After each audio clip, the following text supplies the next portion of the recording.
by Sean Ramos, a former student of Runnymede Collegiate. The play was called Cracked, and originally it was called Paleface and the Outlaw Kid. It went on as little snippets of what his entire play was, and he went to do it again the second term when the main stage failed.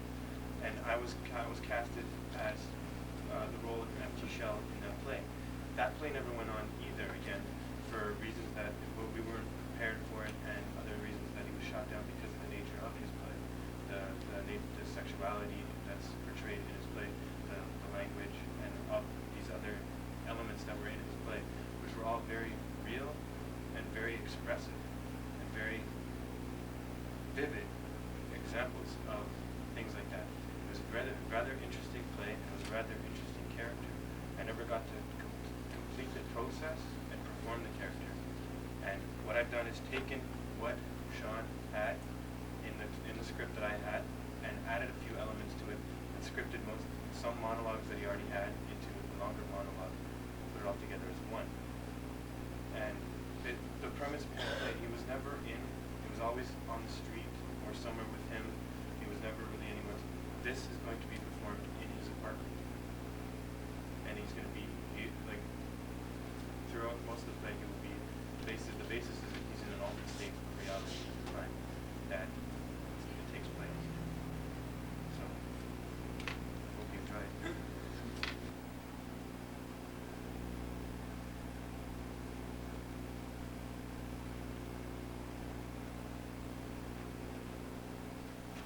Why is man given a better chance to live than swine or other animals?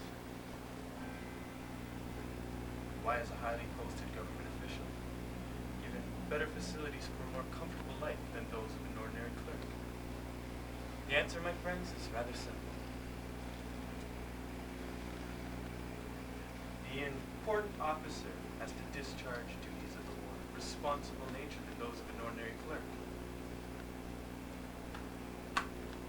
And if a man fails to discharge his duties, though, by the laws of nature, he will be forced to transmigrate to a lower species of life.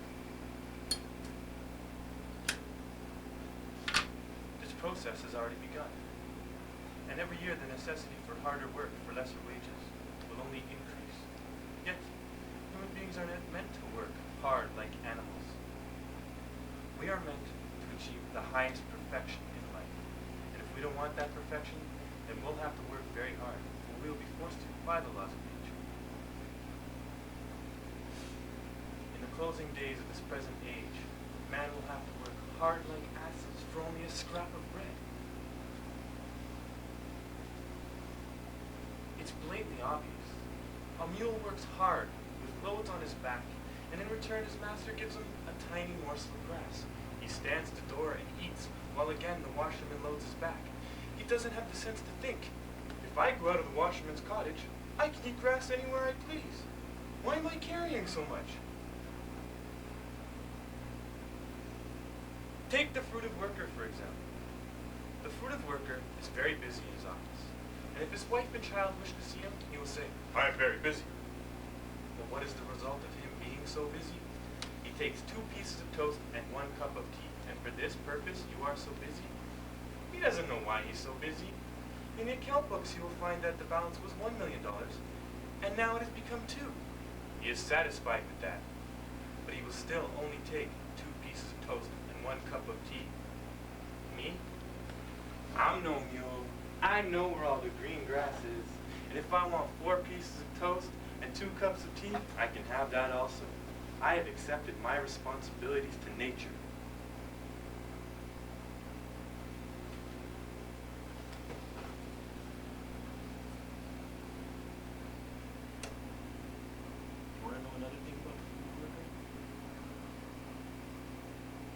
They're all afraid of me. They're afraid of me because I'm young, because I have the power to change things, to rearrange their views and their ideals. They're afraid of me because I'm young. I walk down the street and they get nervous. They take one look at me, put me in a little tiny box, and label me Hood. All in a quiet span of less than 5 seconds.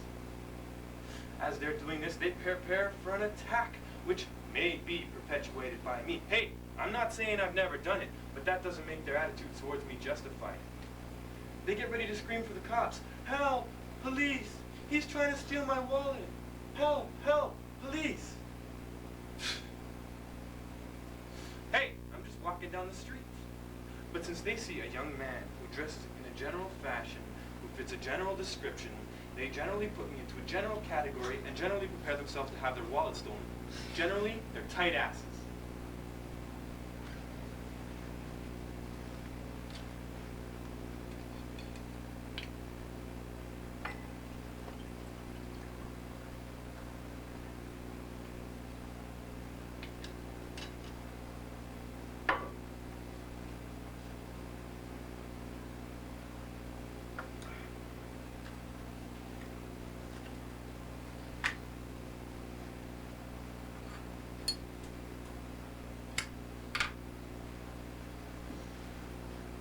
You want to hear a story?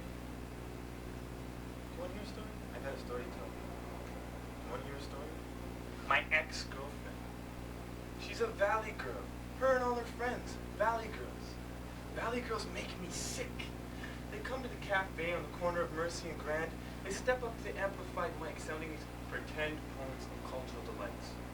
Thinking that with the sweetest of words, them and their daddy's country club memberships are going to change the world.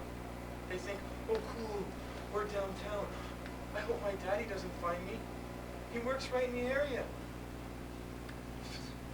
They just make me sick. They're so blind. They're all fucking blind. Oh, and incidentally, a valley girl's role in nature is rather simple.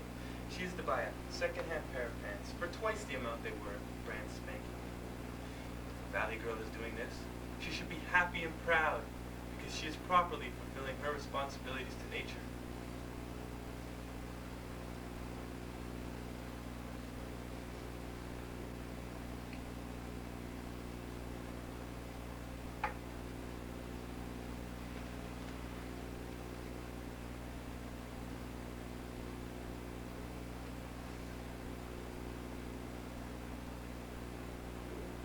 My first experience with death at the age of 10 or 11, when my brother Lucas fell victim to a stray bullet that came from across the hallway and through our door.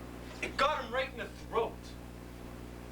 He gargled some blood for a few minutes and then died in my arms as my mother slept on the couch.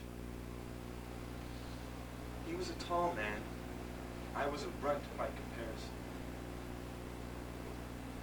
His body was washed in the apartment and made ready for the coffin. I happened to find myself standing outside the room where they were trying to get his long body into this short coffin.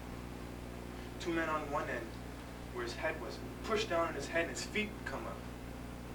Two men on the other end would push down on his feet and his head came up.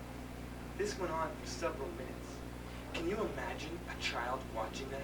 This strange, ludicrous, comical, grotesque thing happening?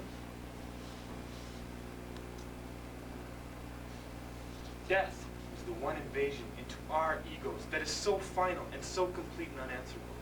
If someone kicks you, you can fight back. If someone slaps you in the face or calls you names, you can fight back. How do you fight back against death? Death says that you're nothing, that you and all of your accomplishments are nothing.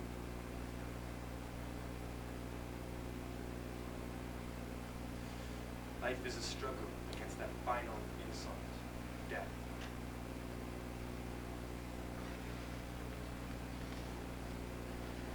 Some of us give up one way